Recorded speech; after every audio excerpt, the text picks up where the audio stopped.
All right, Eric, picture this: a digital anthology, a print collection, and even YouTube video pods, all created by poets celebrating centenarians. Sounds pretty cool, right? Absolutely. The Centenary Poems project really stands out. I mean, it's not just about showcasing poetry, it's fostering an inclusive, multi-generational community, giving both established poets and absolute beginners a platform to share their voices. That's powerful.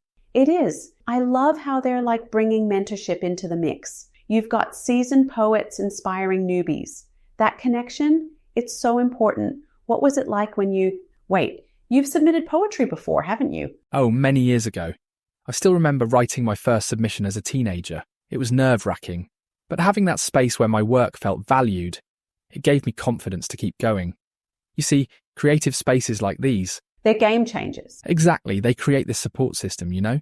And it's not just about becoming better as a poet. It's about making sure more voices are heard, diverse voices, new voices. Which might have stayed totally hidden otherwise. Kind of makes you wonder how many great poets out there just need the right platform, yeah? Precisely. All right, but what really excites me is the centenarian theme. I mean, just imagine the stories behind those poems. These centenarian-themed poems really bring fascinating perspectives to light. I mean, we're talking legends like Richard Burton, Marlon Brando, Marilyn Monroe, and Harry Seacombe. Isn't it amazing to think about the stories and inspiration connected to their lives? What's fascinating is how poetry, manages to distill the essence of these complex, larger-than-life figures. Poems about them don't just rehash their stories. They explore their legacies, their vulnerabilities, even their contradictions. And it goes beyond just their iconic status, doesn't it? Yeah, sure, Brando and Monroe were superstars, but poetry lets us see them as people, flawed, fascinating, deeply human. It's about capturing layers. Who they were on screen, on stage, and behind the scenes. Richard Burton, for instance. You think about him as that brooding Shakespearean actor, but then you've got the personal struggles, the vulnerability in his voice. Poetry taps into all of that. Totally. And Harry Seacombe, though, I mean, he was such a character, wasn't he? Like, how do you even start capturing that wit and warmth in a poem? That's the beauty of it, Ruby. Poetry has this flexibility. It doesn't need to encapsulate everything.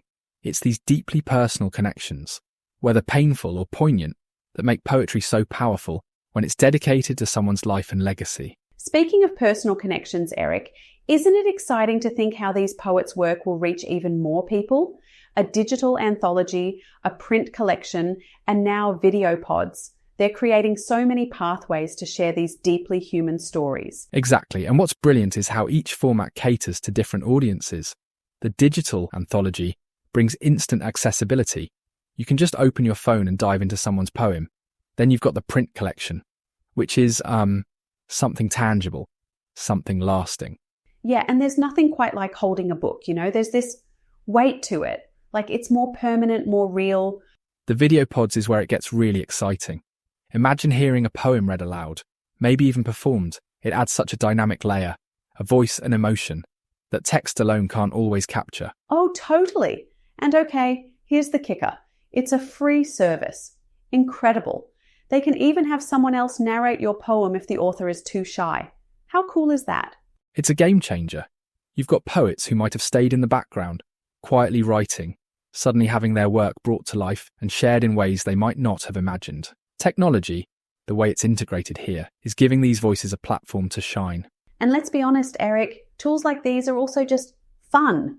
Like, imagine creating a video pod with your poem set against visuals of, something meaningful to the centenarian you're honouring. It's creative freedom, Ruby, and beyond the art, it's about bridging gaps.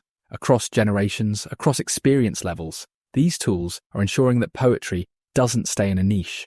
It's being celebrated by a broader audience. Exactly. And that's the power of a project like this, isn't it? Making writers feel seen, heard, and connected. That's a pretty big deal. And for listeners out there, whether you're a seasoned poet or just starting, this project is your push to put your work out there. Who knows who you might inspire?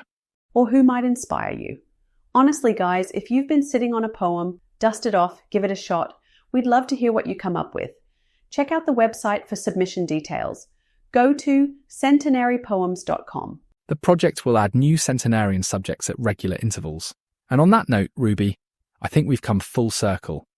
The Centenary Poems project isn't just about poetry, It's about celebrating life, legacy, and everything in between. That website again, centenarypoems.com. All right, folks, that's all for today. Thanks for tuning in, and we'll catch you next time.